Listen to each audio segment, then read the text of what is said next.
dark. Mother Teresa was a fanatic, a fundamentalist, and a fraud. She was not a friend of the poor, as she claimed to be. She was a friend of poverty. Preached it as a good thing, as a gift from God, something to be welcomed along with other kinds of suffering. Wasn't interested in alleviating it. Was a friend of the rich. Took money from the Duvalier family in Haiti, one of the most obscenely bloated dynastic dictatorships in history. Took money from Charles Keating, the man who robbed Americans blind through the Lincoln Savings and Loan. Stolen money. All to build convents in her own name. More than 200 of them around the world, in order to found an order that bore her name. This is not modesty either, nor is it humility. It doesn't exhaust my critique of her either. We all know there is a cure for poverty. It's a rudimentary one. It does work, though. It works everywhere for the same reason. It's colloquially called the empowerment of women. It's the only thing that does work.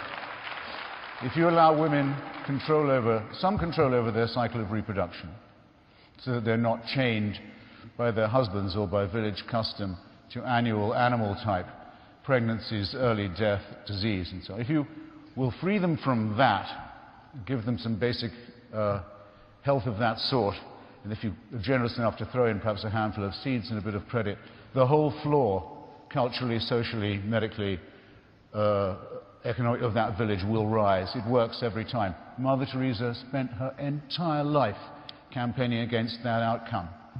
She said that contraception was equivalent to abortion morally, and abortion was morally equivalent to murder.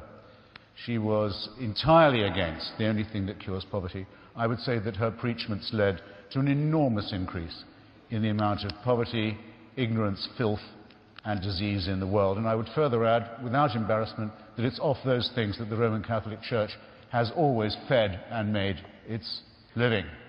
Otherwise, there would have been no need for the Protestant Revolution, which brings us here today.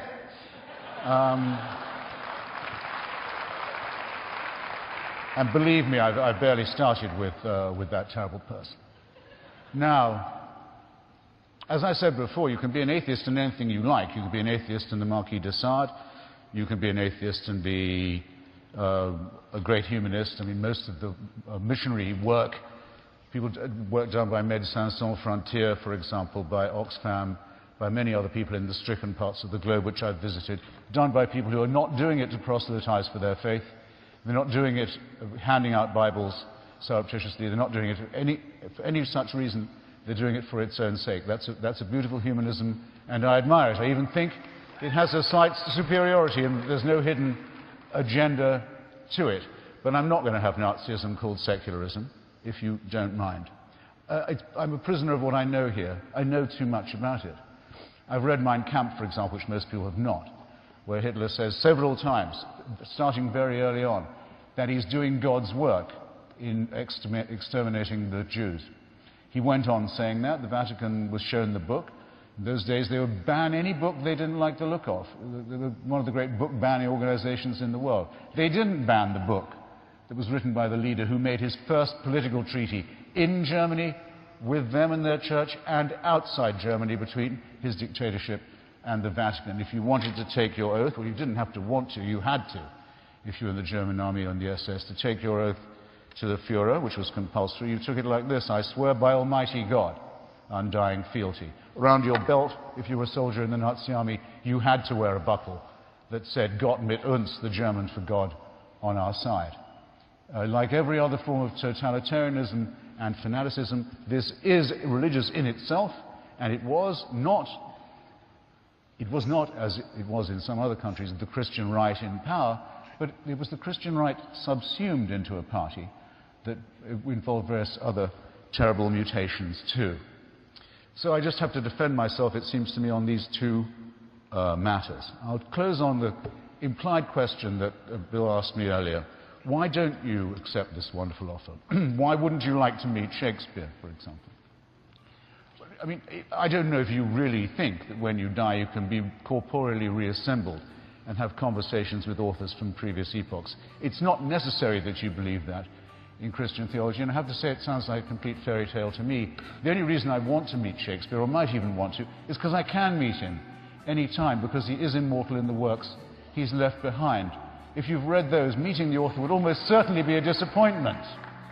But when Socrates was sentenced to death for his philosophical investigations and for blasphemy, for challenging the gods of the city, and he accepted his death, he did say, well, if we are lucky, perhaps I'll be able to hold conversation with other great thinkers and philosophers and doubters too.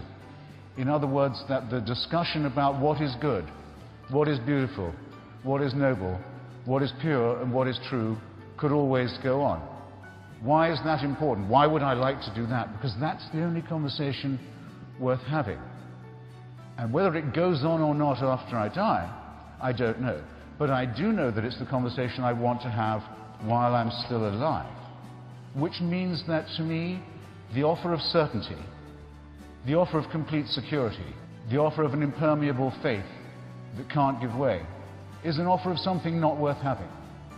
I want to live my life taking the risk all the time that I don't know anything like enough yet, that I haven't understood enough, that I can't know enough, that I'm always hungrily operating on the margins of a potentially great harvest of future knowledge and wisdom. I wouldn't have it any other way.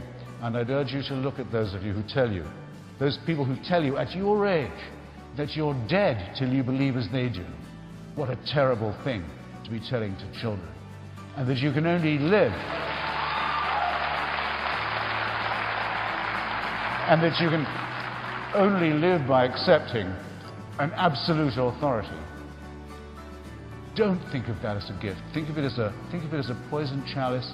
Push it aside, however tempting it is. Take the risk of thinking for yourself. Much more happiness, truth, beauty, and wisdom will come to you that way. Thank you.